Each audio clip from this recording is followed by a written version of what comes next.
checklists which reflect the form. They also should be in version now. We have what's called a live feed, so all the forms are supposed to update automatically. Yes. One or two did not, so I loaded those. Just working through it as always, it's always a process of just double checking. And working with Effie and the templates to make sure the templates are updated also. Couple things, Mar came out with authorization to show and pay buyer broker. It's a form we already have, but now it's an official Mar form. They also came out with a backup contract addendum, which philosophically I'm very conflicted with. And essentially, I'm saying you should not use it.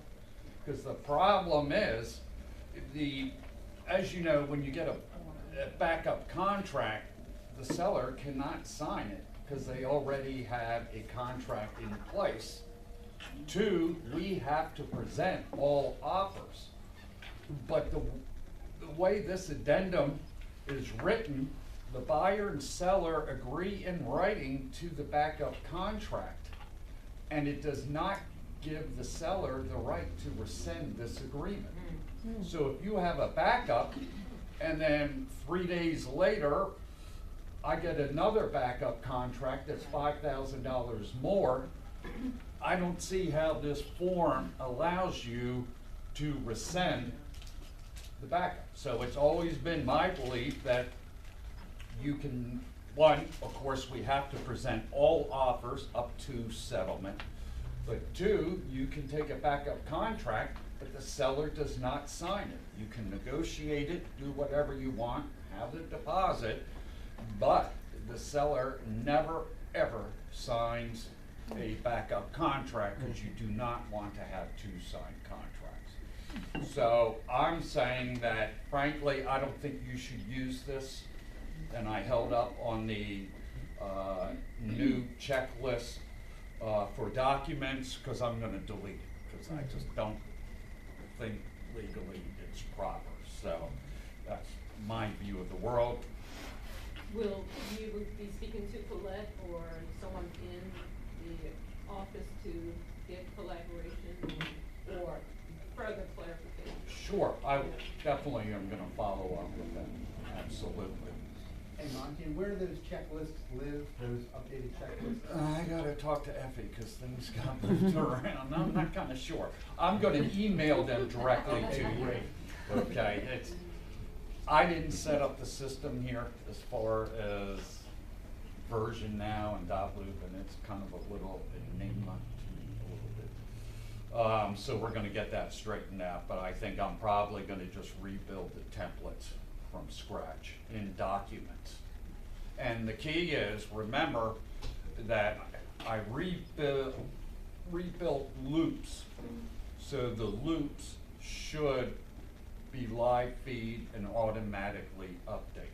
But as far as your personal templates, they're not live feed. So you've got to redo your personal templates to make sure you've got the current version. And remember, if you can't find anything, you just go to MAR or GBBR forms and pull it there. And then the third new form is the seller acknowledgement of agency, which is if you had a listing, the listing terminates, you lose it, whatever, and now you have a buyer, you have to have this form signed that's, well, it's kind of like you go to a dinner party and you got your new girlfriend and your old girlfriend's next to you, and you have a form signed saying to my old girlfriend, I'll never talk about having sex with you, so I can have dinner with my new girlfriend. That's just want to make sure you're paying attention.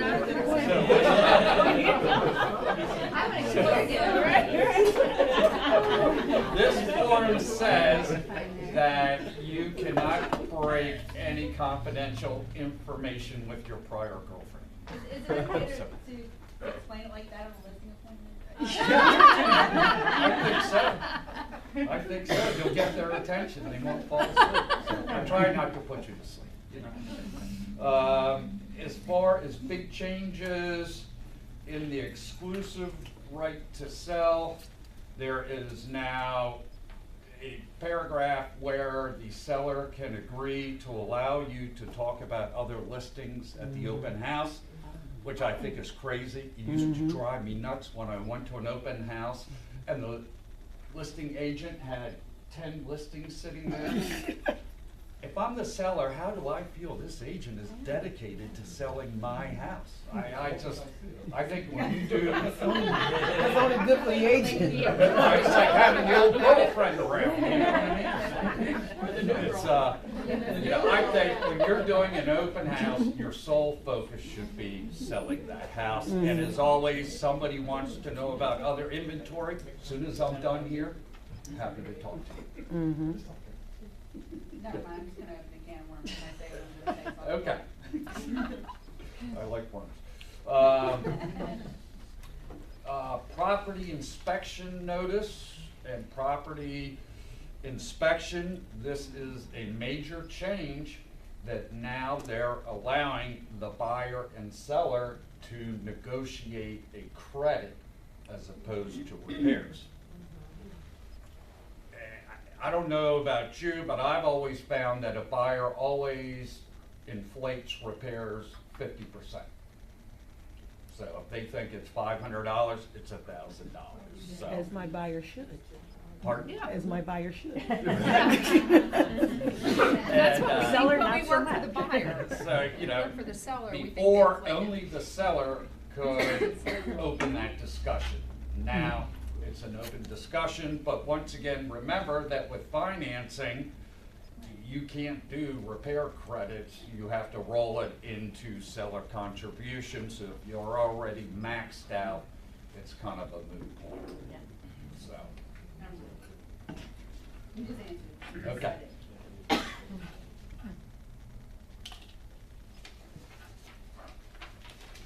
so that's it for the highlights. Any questions, anybody? Awesome.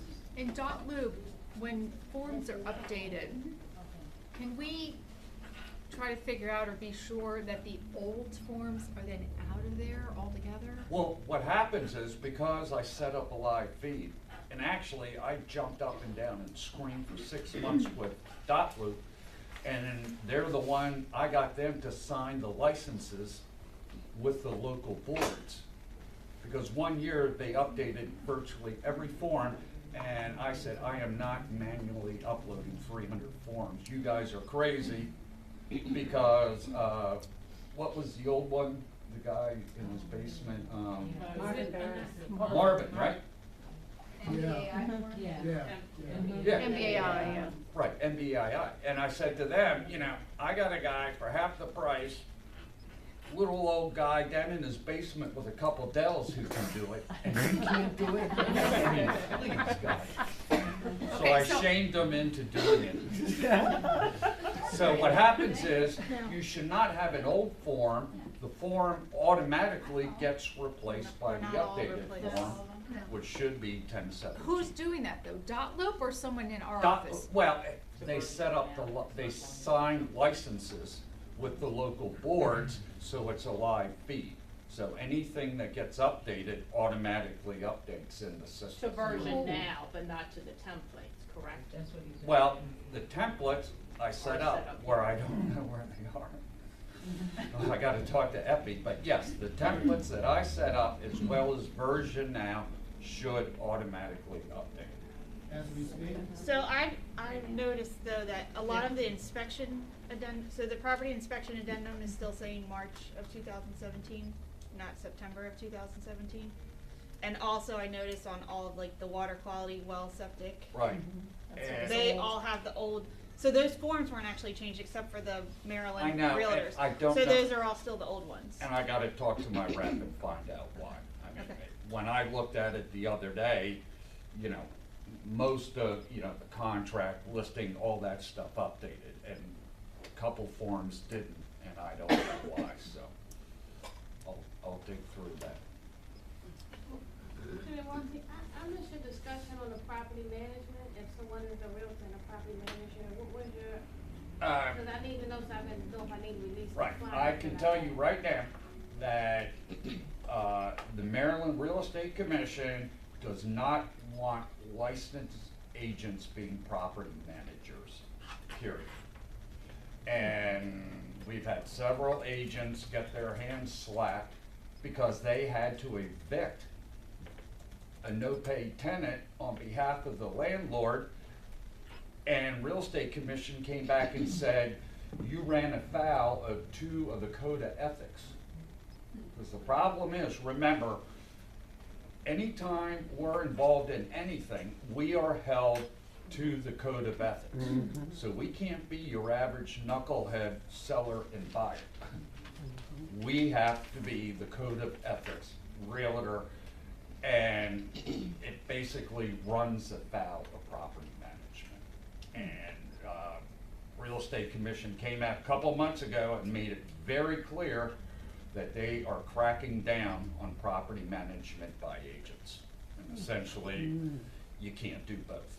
Even though, and the one agent I had that got in trouble had a separate LLC, separate insurance, and I said to the tenant being evicted, you understand, you're dealing with this company, not my real estate agent. And she said, I know, but she's a realtor, so she doesn't have the right to do this. And luckily it went to GBBR and not the Real Estate Commission. So Real Estate Commission has made it very clear they don't want agents doing property management. It doesn't blend with the code of ethics. And also remember now that we are asking that anytime you do any new signs, advertising, that you give it to Melanie, and we are running it past the Real Estate Commission because there are 4 new positions being filled this fall. And they are not, they have done away with giving out letters of reprimand. It is now a $1,000 fine. And there is a lot of subjective wiggle room they have to say whether or not they approve.